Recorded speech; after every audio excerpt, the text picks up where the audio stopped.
clase vamos a explicar lo que es el hábito dentro de este curso de humanismo. Decíamos que era un tema fundamental, porque en nuestro desarrollo como seres humanos, la adquisición de una forma de ser humano se hace a base de hábitos. Interesa explicarlo muy bien.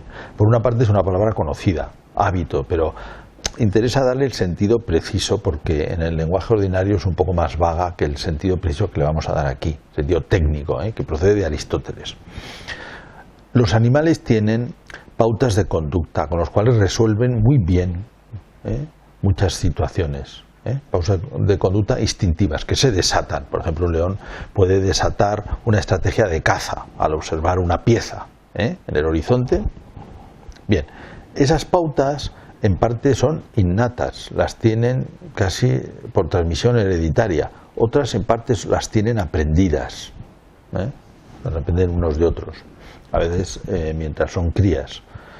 Y claro, en el ser humano también tiene muchas pautas adquiridas, pero hábitos propiamente son aquellas pautas, aquellos modos de comportamiento, diríamos mejor, adquiridos conscientemente y que son ejercitados conscientemente. Esto es muy importante. A veces tenemos pequeñas pautas de conducta, reflejos o también tics o cosas parecidas, que son, les podemos llamar hábitos, pero en este sentido técnico no son hábitos. Que es una persona que tiene la costumbre, sería mejor decir, cuando se pone nervioso de rascarse detrás de la oreja. Bien, eso es, diríamos, ni es un acto demasiado consciente, sí se da cuenta al final de que lo está haciendo, pero ni es un acto que ha adquirido conscientemente, de cierta manera le ha sobrevenido. Bueno, esto no nos interesa, tiene su curiosidad y su interés, digamos, como campo de la antropología, todos estos actos reflejos y tantas cosas adquiridas, pero no es lo que queremos decir. Aquí lo que nos referimos es a lo que queda, la huella que queda de los actos libremente ejercidos. Y conviene darse cuenta de cómo se produce esto. Claro, todo acto libre, lo explicábamos en la antropología, es un acto deliberado, es decir, donde se ha hecho un esfuerzo para diseñar el acto, un esfuerzo mayor o menor. Pero claro, cuanto mayor sea el esfuerzo que hemos hecho para esto, más huella deja. Y cuanto más repitamos ese acto, más huella deja. Por ejemplo, yo puedo acostumbrarme, si soy un estudiante, a poner atención mientras estudio y hago un esfuerzo por poner atención. Cada vez que repito el esfuerzo por poner atención, estoy, diríamos, ahora utilizando un poco fuera de contexto la palabra, acostumbrándome, es decir, grabándome en mi personalidad la capacidad de prestar atención. Quizá un chaval muy joven no tiene demasiada capacidad. Un chico que está estudiando adquiere, con el esfuerzo que hace, la capacidad de prestar atención. Lo mismo que adquiere, por ejemplo, la capacidad de leer, de entender lo que lee, por actos conscientes bien hechos. Lo mismo que adquiere la capacidad de sintetizar lo que lee. Lo mismo que adquiere la capacidad de hacer un resumen, por ejemplo. Claro, ¿esto cómo se adquiere? Pues haciéndolo conscientemente. Cada vez que hacemos conscientemente algo hay que darse cuenta, porque el ejercicio consciente de la libertad, que supone un cierto esfuerzo, graba lo que hacemos. La segunda vez será más fácil. La segunda vez el camino ya está como preparado. ¿Qué hay que resolver para hacer esto? Bueno, ya lo tiene uno preparado. Y cuantas más veces lo hace, le sale más espontáneo. Pero al mismo tiempo, gobernado siempre por la libertad. Es espontáneo, es fácil, pero siempre está bajo el dominio de la libertad. No es distinto de los tics, que nos salen espontáneamente, pero no muy conscientemente. No son provocados por nosotros. Y aquí sí. Yo quiero hacer un resumen. Claro, soy yo el que lo hago, con perfecta libertad. Y si he hecho muchos resúmenes en mi vida, me saldrá estupendamente el resumen. Y lo haré con mucha facilidad.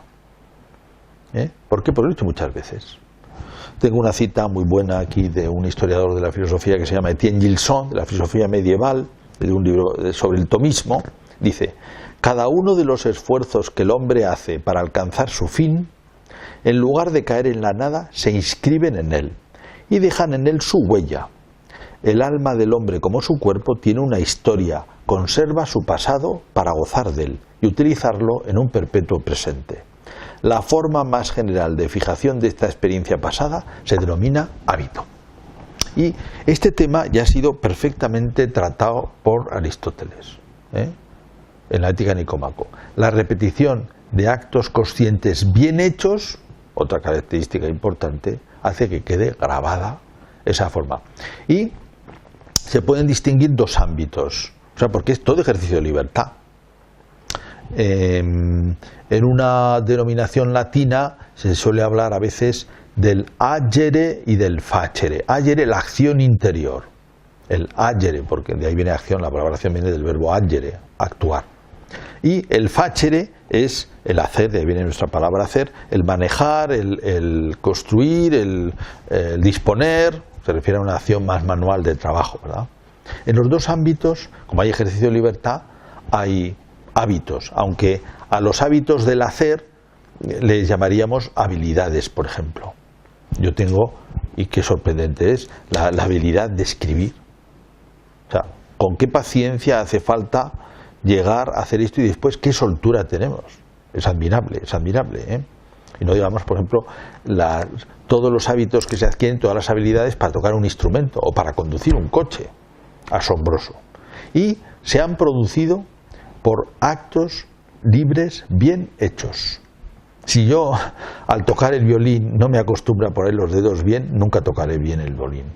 Primero tengo que hacer un esfuerzo muy consciente de poner bien los dedos. Después aquel esfuerzo sale casi solo, pero siempre lo tengo que cuidar un poco. Los dedos tienen que estar bien puestos, de tal manera que el hábito se produce con acciones repetidas bien hechas. Y esto, digamos, en el ámbito de la habilidad, del facere, pero en el ámbito interior también. Hemos dicho, el hábito de hacer un resumen. Bueno, tengo que prestar atención. Si no presto atención a lo que hago, si no me acostumbro a prestar atención a lo que hago, lo haré mal. Si no leo bien lo que hago, lo haré mal. Si simplemente despacho ese trabajo de cualquier manera para terminar cuanto antes, pues claro, aquello no adquiero el hábito. Aquello se estropea. Entonces, decíamos, una primera distinción de hábitos serían los hábitos interiores del agere, del gobierno de la inteligencia, del gobierno de la voluntad, de la acción humana interior, el agere, que ahora lo explicaremos un poquito más, y los hábitos del facere, de las habilidades que podemos adquirir. Las dejamos ahí. Tema interesantísimo, pero que lo dejamos a un lado. Y nos centramos aquí. La acción interna, o sea, la acción humana por dentro, que son la acción de la inteligencia, que piensa, la acción de la inteligencia con la voluntad, que decide, delibera, y luego también, diríamos, nuestra relación con los demás. Serían tres campos, de una manera muy importante a través de la palabra, pero en fin. Tres campos que dan lugares a tres tipos de hábitos. Los hábitos intelectuales, los hábitos llamados morales o éticos y los hábitos sociales. En todo se desarrolla la personalidad, con actos bien hechos, como decimos, repetición de actos bien hechos. Los propios de la inteligencia, los hábitos intelectuales. A veces también al hábito se le llama virtud. Un hábito bueno es una virtud, lo mismo que un hábito malo es un vicio. Un vicio. Tengo un vicio por ejemplo, de no prestar atención. Es un vicio, ¿no? Un vicio intelectual. Tengo un vicio de que me distraigo enseguida. Y como no pongo interés en superar eso, una vez que me distraigo, dos veces que me distraigo, otra vez que me distraigo, otra vez, pues eso también me produce una dispersión. En cuanto llevo un poquito de tiempo, me disperso. Eso es un vicio. Y lo contrario, pongo interés en seguir, por ejemplo, las clases y tomo notas. Bueno, en la medida en que voy poniendo interés, creo un hábito, una capacidad de absorber. Bien, estos son los hábitos intelectuales. Lo estudiaremos un poquito más. Hábitos intelectuales.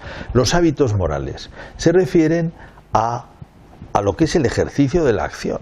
Hemos dicho, el acto humano es un acto deliberado. El centro, todo el ejercicio de la libertad del ser humano es el acto deliberado. Ahí está centrado. Con algunas características más, pero sobre todo está centrado ahí. Entonces, en ese acto, ¿qué pasa? Que primero pienso lo que voy a hacer, eso se llama la deliberación. Después decido, y tengo además que dominarme a mí mismo, porque si no, puede ser o que no decida, o que decida de acuerdo con mis pasiones. Bueno, todo esto forma el entramado que da lugar a los 4 hábitos importantes, que ya distinguieron los clásicos, vienen desde Platón este tema. Prudencia, justicia, fortaleza y templanza. Los 4 hábitos centrales de la personalidad, llamados hábitos éticos. 4 hábitos. Prudencia, pensar. Justicia, me decido por lo justo. Delibero y decido por lo justo. Templanza, modero mis deseos de tal manera, porque si no, no tendría libertad, no decidiría por lo justo. Y fortaleza, ¿por qué? Porque necesito valentía para hacer el bien, para hacer lo justo. Si no, estaría dominado por la pereza o por el miedo, por ejemplo, ¿no? O por el miedo a caer mal, por ejemplo. Entonces, los hábitos éticos. Segundo grupo. Primer grupo, hábitos intelectuales, que a veces se le llama, en palabras griegas que vienen de Aristóteles, dianoéticos. Intelectuales o dianoéticos. Los hábitos éticos, los hábitos, por último, sociales. ¿Cuáles son los hábitos sociales? Pues son el desarrollo de nuestra capacidad de relación con los demás, de la amistad, la capacidad de amar. Primero la capacidad de comprender, de querer, de apreciar. También todos los hábitos que nos llevan a una relación social buena, de apreciar a los demás, de intercambio de experiencias y de conocimientos y de interés por los demás, y luego también nuestra participación en la vida social. El hábito de participar en la vida social, de sentir la vida social como algo propio, de sentirse comprometido con los fines de la vida social, que nos apelan, nos interpelan. Ya tenemos 3 grandes hábitos. Se pueden considerar algunas cosas más, pero digamos, el desarrollo de la personalidad humana tiene que ver con el desarrollo de los hábitos intelectuales, el desarrollo de los hábitos morales, el desarrollo de los hábitos sociales. Por leer alguna pequeña cosa del propio Aristóteles, dice: adquirimos las virtudes, o sea, los hábitos, mediante el ejercicio, como en el caso de las demás artes. Pues lo que hay que hacer lo aprendemos haciéndolo. Dice: así nos hacemos constructores construyendo casas y citaristas tocando la cítara. Es el ejercicio bien hecho el que nos lleva. Además, las mismas causas y medios que producen las virtudes las destruyen. Lo mismo que sucede con las artes. Pues tocando la cítara se hacen tanto los buenos como los malos citaristas. Y lo mismo sucede con los constructores de casas y con todos los demás, con todo tipo de cosas. Si construyen bien, serán buenos constructores. Y si construyen mal, se acostumbran a ser malos. ¿Y cómo se hace? ¿Cómo se consigue saber cuál es la forma en la que hay que hacer las cosas? Dice ahí especialmente donde interviene la razón, que da equilibrio, que da un centro. Incluso en la teoría del hábito que desarrolla, que lo explica Aristóteles, ahí aparece una famosa principio que es: la virtud está en el medio. Eso se refiere a que muchas veces se puede pescar por exceso o por defecto. Te hemos puesto el ejemplo de que hay que ser templados, que hay que dominar los deseos. Lo ordinario es que nos pasemos en los deseos y que queramos más de lo necesario. Y entonces, sobre todo, hay que moderar. Pero también sería negativo y eliminar los deseos, no tener ningún deseo. Necesitamos comer y el impulso de comer, por ejemplo, es bueno, hay que moderarlo, pero no hay que eliminarlo, ¿no? Bien, de ahí sale una idea general que se aplica a todo, de que hay toda virtud un cierto medio, un equilibrio, una manera adecuada de hacer las cosas en todo. Y eso es esta idea bonita de la virtud está en el medio, in medio virtus, la virtud está en el centro. Habría que decir, pero es un centro que supone una cierta cumbre. También viene de ahí una expresión que en castellano no suena tan bien, que es aurea mediocritas, porque mediocridad significa malo, pero en su origen significaba esta regla de oro, este centro de oro, este punto central. Bueno, pues hemos visto hoy el hábito con sus 3 tipos de hábitos intelectuales, morales, sociales. Los desarrollaremos.